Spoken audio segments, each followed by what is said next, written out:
Thank you very much.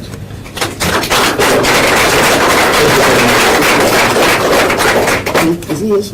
No, that's yours. Excellencies, honored guests, ladies and gentlemen, good morning. I was informed this morning that the drizzle that you see outside is because I carried some of it from Nairobi. It is indeed a pleasure for me to be here this morning on this very important ceremony as we celebrate what we can do together. And that's why I'm honored to join fellow African policymakers, esteemed investors, industry leaders, and development partners for this symbolic bell-ringing ceremony at the London Stock Exchange.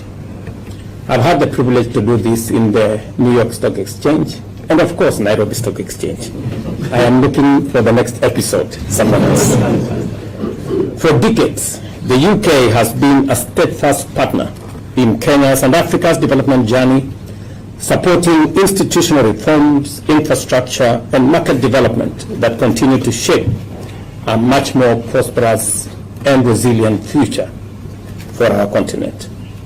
This forum reminds us of the critical role that capital markets play as catalysts for sustainable economic growth and expanded shared prosperity across our region, our countries, and the entire continent. They serve as an efficient mechanism for mobilizing domestic savings, attracting international capital, and channeling resources into long-term investments in infrastructure, innovation, and industrial transformation.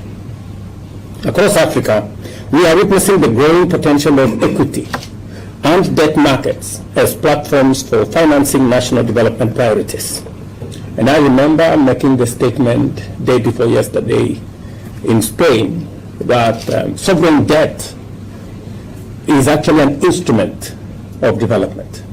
It is not a trap as is currently being configured.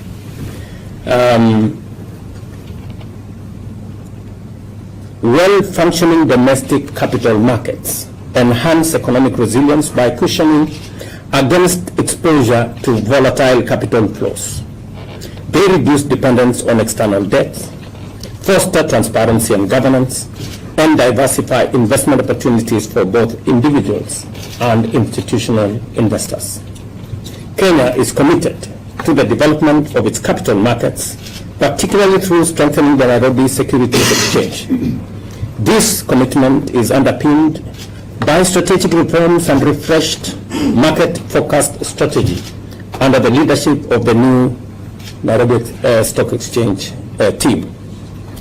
Supported by fiscal consolidation, effective debt management, and a strong currency, these reforms helped the Nairobi Securities Exchange emerge as Africa's top performer in dollar returns last year.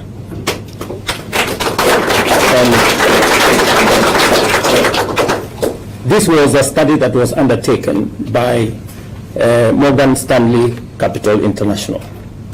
As government, we have equally made a strategic decision to broaden Kenya's stock market appeal to both local and international investors by earmarking key state assets for privatization through initial public offerings at the Nairobi Securities Exchange. We are committed to a structured, time-sensitive program that identifies and reduces and prepares a robust pipeline of key government assets to be privatized through the stock exchange or improved through private sector participation. As part of this initiative, we plan to list the Kenya Pipeline Company through an IPO in 2025, offering investors a unique opportunity to deploy capital in one of Kenya's most strategic infrastructure enterprise. I am pleased to note that across Africa, governments and regulators are pursuing similar initiatives aimed at deepening market participation, expanding product offerings, and unlocking the value of strategic public assets through listings and private sector partnerships. Ladies and gentlemen, the UK remains a steadfast and strategic partner in advancing Africa's capital market. Beyond the London Stock Exchange roles as a global financial hub, the UK government, through the Foreign, Commonwealth and Development Office, has been instrumental in driving capital market development in the continent. Programs such as Mobilist, in partnership with exchanges like the Nairobi Securities Exchange and the Nigeria Stock Exchange, are helping democratize access to investment and promote financial inclusion. By leveraging listed equity and debt instruments, including green, gender, and climate bonds, these initiatives are unlocking capital for impactful and sustainable projects, while improving transparency, investor confidence, and long-term returns. This approach aligns with Africa's broader ambition to deepen financial ecosystems by increasing financial literacy, expanding access to capital markets, particularly for small and women-oriented businesses, and advancing sustainable finance as a key driver of inclusive economic growth. Similarly, FSD Africa, a specialist development agency funded by the Foreign, Commonwealth and Development Office, continues to play a catalytic role in strengthening financial markets across the continent.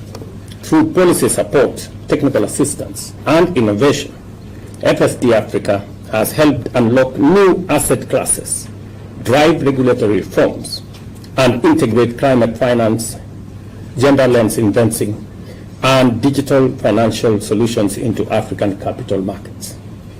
These partnerships reflect a shared commitment to mobilizing productive capital that responds to the continent's development priorities, from infrastructure and SMEs to green energy and climate resilience. As Africa looks to scale up capital markets and align them with the continent's vast potential, continued collaboration with nations across the world through government and market channels is vital. Let us build on this foundation to deepen connectivity, share expertise, and create capital markets that are innovative, inclusive, and globally competitive. Ladies and gentlemen, I am very proud that this morning to share this platform with Africa Finance Corporation, who yesterday I confirmed to them that the government of Kenya has now signed off a host country agreement, and they will be joining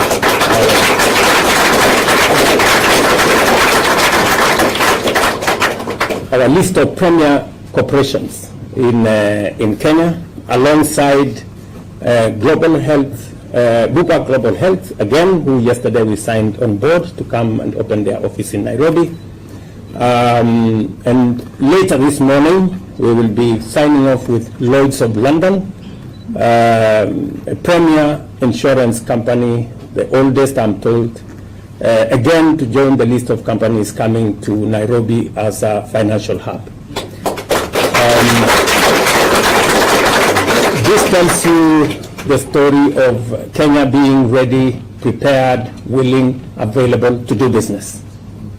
And I am here to demonstrate to you that the government of Kenya, at the policy-making level, is aligned in working with you to make sure that we unlock the huge potential that exists in capital markets.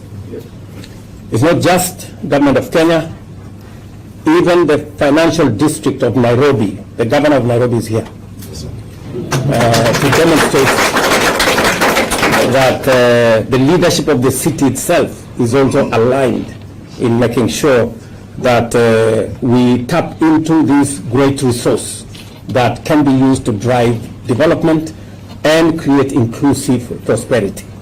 And to just confirm to you that we will be having a conversation later, and I want to thank my brother Professor Orama for his leadership and belief in the African continent.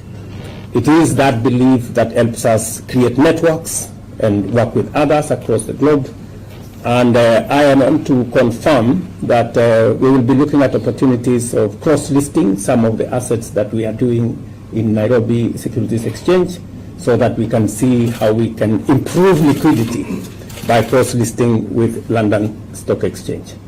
So thank you very much. Welcome to Nairobi and welcome to Kenya.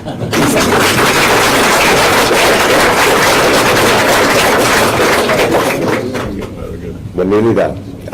So, with our heritage